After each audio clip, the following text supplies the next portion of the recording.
Jai Hind everyone. My name is Amrita Bhatnagar. I am assistant professor in AKGEC Engineering College. Today I am going to explain about the database and its architecture. Okay.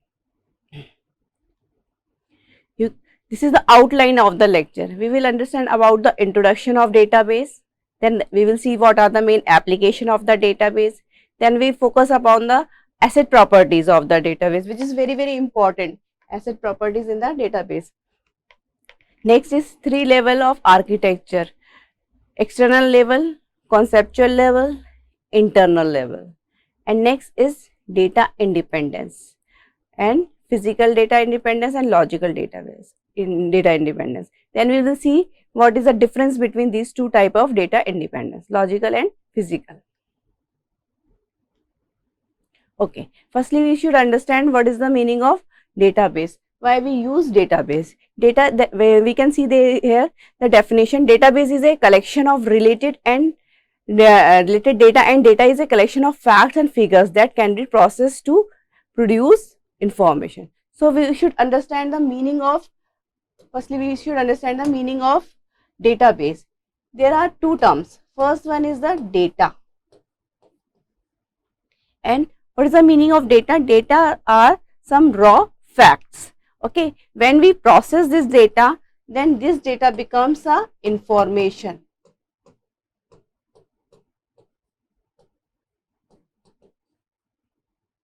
Okay, processed data can become a information, and when we collected this data into database, it is known as a database, because database is a collection of related data. When the data is related, for example, for a college, there is a data of student, there is a data of course, and this is the related data. So we can create a database in the college with the help of these data. Okay, so data is a raw fact, then processed data is known as an information, and then related data is known as a database. Now there is a requirement of a system which can manage all this type of data or database. This is known as a database system. So mostly data represent recordable facts. Data aids in producing information which is based on facts. For example, if we have data about marks obtained by all students, we can then conclude about toppers and average marks. Fine. So in the last we can say that a database management system stores data in such a way that it becomes easier to retrieve, manipulate and produce information. Now the question is, what are the different databases? In the scenario, we have MySQL, MongoDB, Microsoft SQL Server, Oracle and Microsoft Access. These are the main our database system, the name of the database system.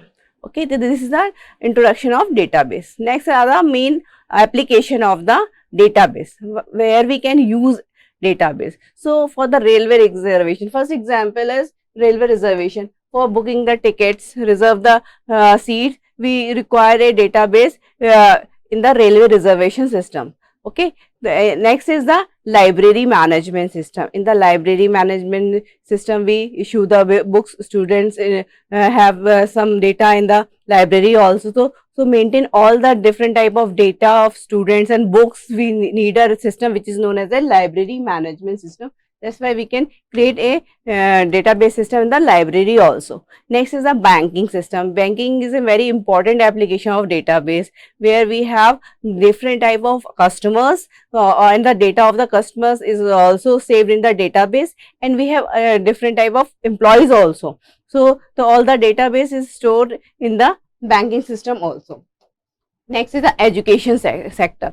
In the education sector, like schools and colleges also require database, because this education sector also have a huge data of students and professor in charge and courses. So that's why this sector also require databases, so that we can create the database and we can retrieve the database. Credit card exchanges is also required databases. And last one is the human resource management. In the human resource management also we require the store the data of the different employees and their salary related to their salary also. So that's why we require database system in these cases also. Fine. Now the main database is based on these asset properties. We have four asset properties. The commands that is executed and followed to access and modify the information in databases are referred to as transactions. Transaction access data using read and write operations. In order to maintain consistency in a database, before and after the transaction, certain properties are followed, and these are asset property. So firstly we should understand what is the requirement of database. Database is used to store the data, and after the storing the data there is a need of a retrieving of the data also. So there should be a proper system here which can retrieve all the data. Okay, so that this database system should follow some asset properties so that data can be consistent and properly retrieved from the database. Firstly, we can see the first property of the asset property is atomicity. Now, understand the meaning of atomicity. By this, we mean that either the transaction take place at once or does not happen at all. There is no midway. Transaction do not occur partially. For example, there is a two users. One user is A and another user is B. User A have 400 rupees in his account, and user B also have 500 rupees in his account. Now, A wants to transfer the 100 rupees to the B's account. So this is known as a transaction because 400 rupees is transferred from the A's account to B account.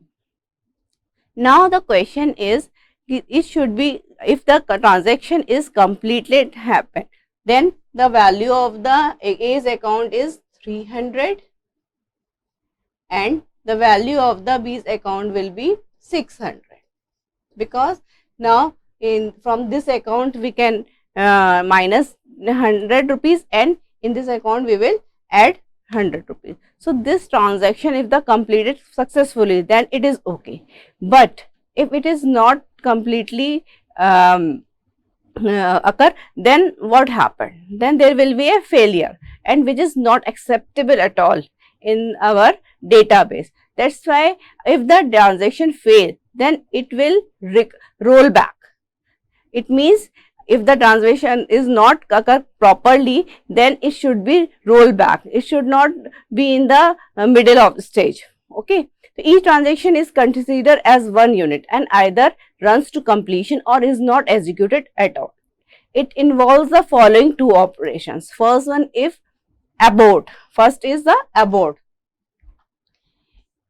If a transaction aborts, changes made to the database are not visible. In that case, if the transaction is failed, then or abort, then rollback will occur and there will be no changes in the database. For example, in this case, there will be no transaction of 100 rupees here if the transaction fail here. So, A account will show 400 and B account will show 500 rupees.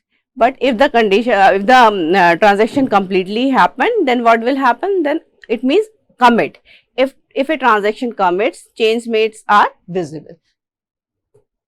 Atomicity is also known as a all or nothing rule. So that what it means, transaction should be completely 100% or 0%. So there should not be a acceptable or partial completion of the transaction. This is known as a atomicity. Now the consistency. When we have different type of transaction in the database, so after the transaction, database should be in a consistent state. Now what is the meaning of consistent state? You can see here. Again we are taking the same example here.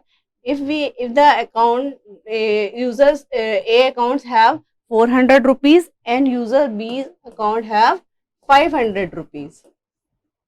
Now A wants to transfer again 100 rupees from A account to B. Now when the transaction process, what happened, the amount in the A's account will be 300 and B account will be 600. Now what is the meaning of consistent? We should understand here. If the total of A plus B, we will count A plus B, which is equal to 900, which is the value before the transaction. Now this value, this total should be remain after the transaction also. So again we will calculate the total amount in the A plus B. So we can see here the value of A plus B is 300 plus 600, which is equal to 900. So this value is matching here. The value of the A plus B of account A plus B will be 900 in the before the transaction, and after the transaction again the value of A plus B is same. So we can say that in this case database is consistent. But if there is a case when the value of the A plus B before the transaction 900, but after the transaction is 800, so then what it means? It means there is something wrong and data is not consistent. Inconsistency is there. This is not acceptable in the database. So that is the second rule of asset property. C for consistency. The total amount before and after the transaction must maintain. This is the main rule of consistency. Isolation. This property ensures that multiple transactions can occur concurrently without leading to inconsistency of the database state. Transactions occur independently without interference. Changes occurring in particular transaction will not be visible to any other transaction until that particular stage in that transaction is written to memory or has been committed. What is the meaning of isolation? We should understand here. Isolation means if there are two transactions, T1 and T2. Okay, then these two transactions can concurrently occur, simultaneously occur or concurrently occur without any inconsistency in database. So this is a rule of isolation. Fine. Now next is durability. This property ensures that once the transaction has completed execution, the updates and modification to the database are stored in and written to disk, and they persist even if a system failure occur. What it means? If the transaction is completed and there are some updates and modification to database, so they will be permanently stored in the database. Fine. These updates now become permanent and stored in non-volatile memory. The effects of the transaction are never lost. Okay, so this is known as a durability, because when we give some transaction in the database, they are permanent. Fine. For example, if we want to delete some rows from the table, then this transaction will be durable or permanent. Now, next is the introduction to three-level architecture. The three-schema architecture is also called NSI Spark architecture or three-level architecture. This framework is used to describe the structure of a specific database system. The three-schema architecture is also used to separate user applications and physical database. The three-schema architecture contains three levels. Now we will see what is the architecture of database. In the architecture of database, we have three levels, three different levels which define the database.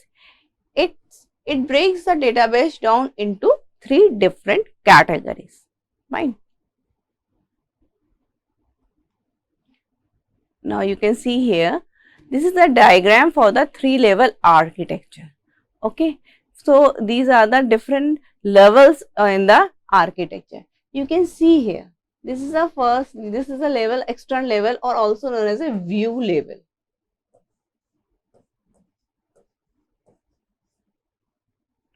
View level, what it means, we have different type of users here. Some are the naive users and some are the sophisticated user. Naive users are those users who are not technically sound. They cannot write queries for retrieving the data from the database. But there are others, some type of users like sophisticated users who can write queries in the SATA systems and database systems, and they can retrieve the data with the help of queries also.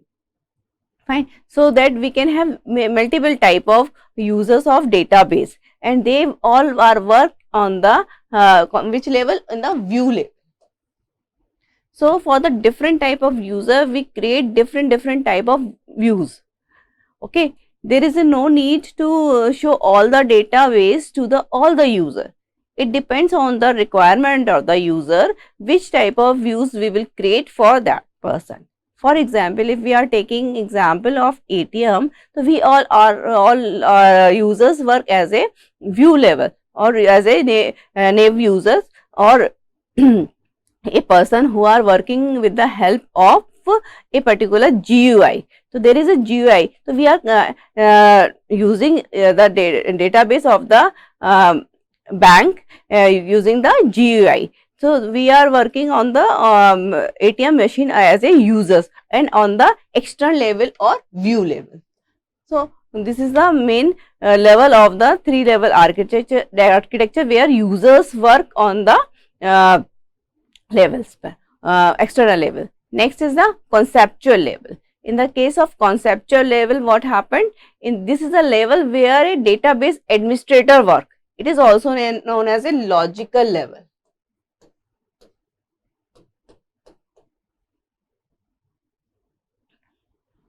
Okay, this is also known as logical level. In this case, the tables, or if we are talking about the relational database where the data is stored in the form of tables, then in the case of logical level, we create table, we insert the data in the table, or we can say we create the database in that level only. So database administrator work on that level only.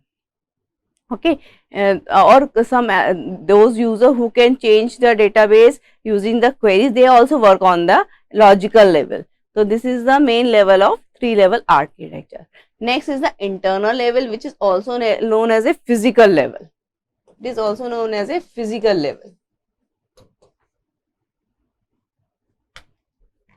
In this case, we will have the main storage system of the data, how the data is stored in the disk, what are the data structure, what are the compression techniques are used, or what are the encryption decryption techniques are used. These all things are remain in this internal level or physical level. Fine. These are the main different type of levels of 3-level architecture. So firstly, we should again we will review the external level. It is also known as a view level. This level is called view because several users can view their desired data from this level, which is internally fetched from the database with the help of conceptual and internal level mapping. Okay, the user does not need to know database schema details such as data structure, table definition, etc. The users only concerned about data that return to the view level. Okay, there is no need to give all the database or to show all the database to the user. It depends on their requirement, and we will create for it views, and by the help of views, user can see their information. Okay, the external level is the top level of 3-level DBMS architecture. Conceptual level. It is also known as a logical level. The whole level design of the database, such as relationship among data, schema of data, etc. are described in this level. Database constraint and security are also implemented on their level of architecture. So, on this level DBA work, DBA is for database administrator who will create the database. Database administrator is a person who will create the database and maintain the database, and there are some different type of constraints also there in the database, so which we have to impose on the database. For example, we can apply some checks for check, like for example, if we want to insert the phone number, it should be at least 10-digit number. If a user is trying to add 8-digit number, phone number, so it is an invalid number. So database should check these things. And another type of constraint can be of not null. The value in the table should not be null. User have to give some value. For example, if there is a table, student table, so student ID cannot be null, because every student should have a student ID.